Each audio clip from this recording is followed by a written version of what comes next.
Determining the best pound-for-pound fighter is always a difficult task in any combat sport, but while in other combat sports the best fighters avoid fighting each other, in MMA it's the complete opposite: the best fight the best.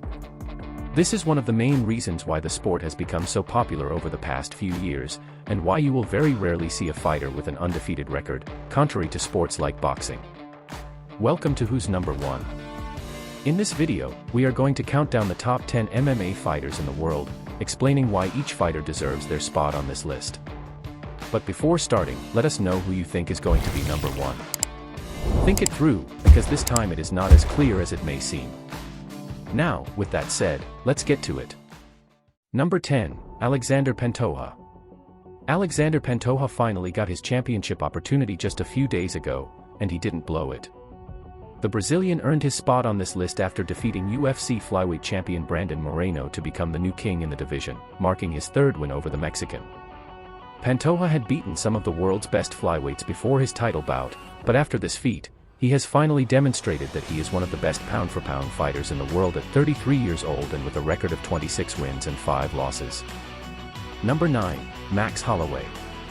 One of the greatest featherweights of all time, Max Holloway may not be going through his best moment, as he has lost 3 of his last 6 fights to Alexander Volkanovski, but that doesn't take away from his merits.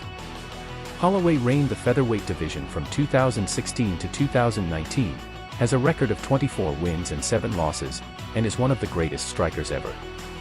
Although he is more adept on his feet, the 31-year-old from Hawaii has developed a unique grappling style that plays with his desire to strike, and an ability to finish on the ground that complements the usual consequences of his striking game. Between the creativity and volume, he makes it very hard for his opponents to react correctly. Number 8, Charles Oliveira. Charles Oliveira may just be the best submission artist in the UFC. After a rough start to his UFC career in 2010, where he accumulated a record of 10 wins and 8 losses in his first 7 years, the Brazilian went on an 11-fight win streak, conquering the lightweight title on the way, to amass a record of 34 wins, 9 losses, and 1 no contest. Oliveira holds the record of most submission wins ever in the history of the UFC, and although his ground game is impeccable, he does not favor it, as he likes to mix it up with striking, given he is no slouch in the stand-up game. Charles Oliveira is a pretty well-rounded fighter, but possesses the elite ground game that gives him the edge over other fighters. In fact, when he is knocked down, he often takes advantage of it and gets their opponents to engage in grappling. Number 7, Kamaru Usman. A year ago, Kamaru Usman was less than a minute away from beating Leon Edwards, further cementing himself as the best fighter in the world and tying Anderson Silva's historic mark of 16 consecutive UFC wins, but one kick from Edwards changed that. Edwards took the title from Usman and Usman blew his chance at recovering it this year, when he lost to Leon Edwards for a second time.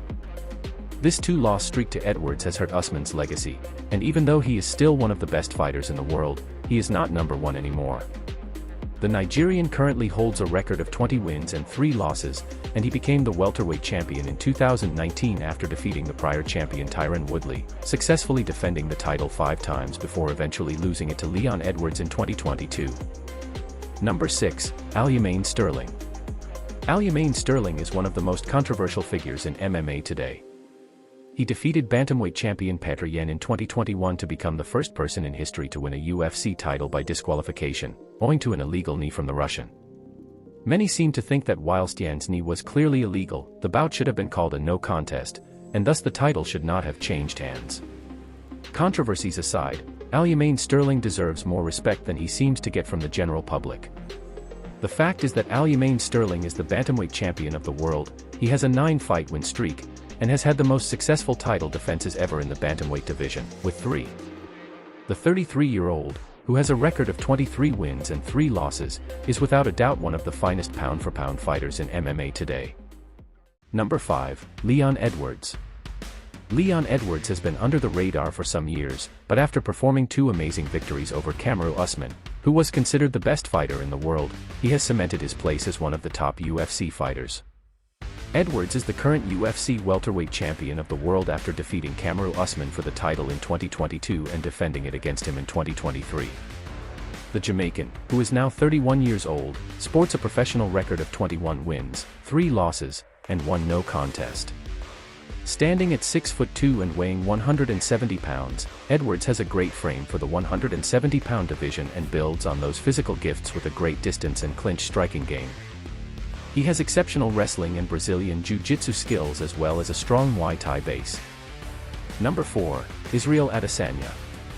Considered by many to be the best middleweight ever, Israel Adesanya regained the middleweight title earlier this year from Alex Pereira, who had taken it from him in November 2022. Adesanya had ruled the middleweight division for 3 years, successfully defending the title 5 times before losing it to Pereira.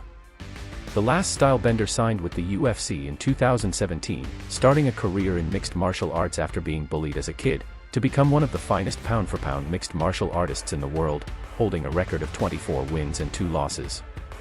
The 34-year-old from Nigeria tends to be the taller man in the octagon in the middleweight division, as he stands at 6'4", but despite his long reach, Adesanya is very dangerous on the inside, where most of his counterpunching takes place. Because he is taller and longer than his opponents, he can afford to pull away from strikes and kicks at the waist, forcing his foe to overextend especially on their punches. Number 3. Islam Makhachev. Islam Makhachev is the best all-around fighter in the world, and in the words of his mentor all-time great Khabib Nurmagomedov, Makhachev is the finest pound-for-pound fighter in the UFC. After being heavily avoided since he signed with the UFC in 2014, Makhachev will not have to worry about finding opponents anymore, as he now holds a championship belt. He became the UFC lightweight champion in 2022 when he defeated Charles Oliveira. So far he has only defended his title once, but it was a big title defense, as he defended his title against featherweight champion Alexander Volkanovski in one of the most anticipated fights in recent years. According to Makhachev, the win over Volkanovski makes him the best fighter in the world, and that's a fair point, but it is also true that Volkanovski had to weigh up to fight him, and not the other way around. Makhachev has a record of 24 wins and 1 loss, his only loss coming against Adriano Martins in 2015. The 31-year-old from Russia has cemented his place as one of the top MMA fighters in the world, and is feared for his extraordinary grappling skills. Number 2. Alexander Volkanovski. Alexander Volkanovski is considered by many to be the best pound-for-pound fighter in the world today, even despite being defeated by Islam Makhachev earlier this year. The 34-year-old from Australia has been the featherweight champion since 2019, when he defeated Max Holloway. He has defended his title 5 times, and with a record of 26 wins and 2 losses, Volkanovski is building his case as the greatest featherweight of all time, but he wanted to take the conversation a step further. He took the risk and tried to become a 2-division champion by fighting lightweight champion Islam Makhachev in February 2023, but the fight didn't go as planned, as he ended up losing by unanimous decision, though he maintained his featherweight champion belt. Alexander the Great's distance kickboxing is responsible for nearly all of his greatest wins, as he understands that as the shorter man, standing at 5'6", it's imperative that he makes full use of his distance weapons. Volkanovski has no weaknesses in his game and is quick to adapt to what each fight demands of him. Volkanovski deserves the number 1 spot, but he has just been unlucky that one man decided to make a comeback to the octagon the same year, and that man goes by the name of Number 1. Jon Jones. It could be no other. Jon Jones is not just the best MMA fighter in the world right now, but he may just be the greatest of all time. After more than 3 years without fighting, Jon Jones returned to the octagon in March 2023, moving up to the heavyweight class to take the heavyweight title from Cyril Gane in the first round, showing the world that he still has it. Jon Jones is the most gifted MMA fighter ever, and his physique is one of the secrets behind his greatness. Standing at 6'4" and weighing 250 pounds, he is a master in multiple combat styles, and despite his height, he is very flexible and agile. Not many fighters his size can move like he does or react as fast, and his arms are so long that it's very hard for his rivals to pass the jab and land something on him because he covers so much distance. The 36-year-old Jones has a professional MMA record of 27 wins, 1 loss, and 1 no contest.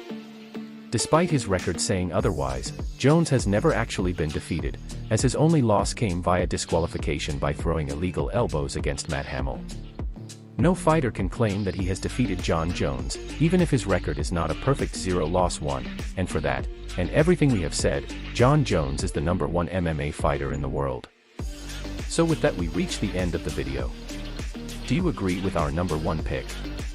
Or do you think it is too early to give Jon Jones the title of best MMA fighter in the world once again after just one fight in 3 years? Do you maybe think either Volkanovski or Makhachev deserve it more? Let us know in the comments section below. If you have enjoyed the video, be sure to like it, and don't forget to subscribe so you can become part of our family. Thanks for watching. This is Who's Number One, and we will see you in the next video.